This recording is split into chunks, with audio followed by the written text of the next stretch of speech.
অনেক অনেক দিন আগের কথা, এক রহস্যময় গভীর জঙ্গল, যেখানে সূর্যের আলো গাছের পাতায় লুকোচুরি খেলত। সেখানে থাকত এক অদ্ভুত সোনালী কাঠবিড়ালি। বনের প্রতিটি কোণ ছিল জাদুতে ভরপুর। উজ্জ্বল মাশরুমের পথ। কিন্তু একদিন জঙ্গল থেকে সব জাদু হারিয়ে যেতে শুরু করল। নদীর জল শুকিয়ে গেল, ফুলগুলো মলিন হয়ে পড়ল। তখন বনের রক্ষক, সেই তুষার শুভ্র সাদা বাঘটি বেরিয়ে এল। সে জানত, জঙ্গলকে বাঁচাতে হলে আলোর বৃক্ষ খুঁজতেই হবে। সে চলল অজানার পথে, গহীন পাহাড় আর ঝর্ণা পেরিয়ে। গাছের গায়ে ভেসে উঠল এক জাদুকরী মানচিত্র। পথের মাঝে সে খুঁজে পেল এক প্রাচীন পাথরের বেদি। হঠাৎ হাজারো জোনাকি তাকে পথ দেখাতে শুরু করল।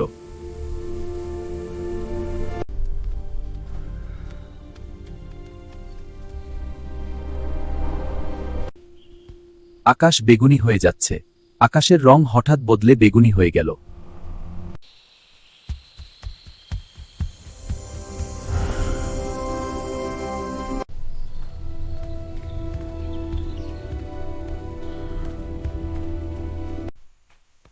গুহার নিচে লুকানো ছিল এক অপার্থিব সুন্দর বাগান। সেখানে একটি বিশাল নীল প্রজাপতি তাকে স্বাগত জানাল।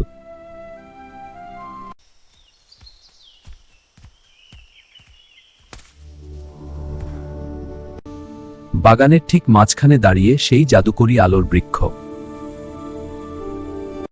আকাশ থেকে মুক্তোর মতো ঝকঝকে বৃষ্টি পড়তে শুরু করল। নদীর জল আবার রূপালী ধারায় বইতে শুরু করল। বনের প্রাণীরা খুশিতে মেতে উঠল, ফিরে এলো সবার প্রাণ। সব ফুল আবার ফুটছে, মরে যাওয়া গাছগুলো আবার নতুন পাতায় ভরে উঠল। গাছে গাছে পাখি, হাজারো পাখি ফিরে এলো তাদের প্রিয় সেই পুরনো ডালে।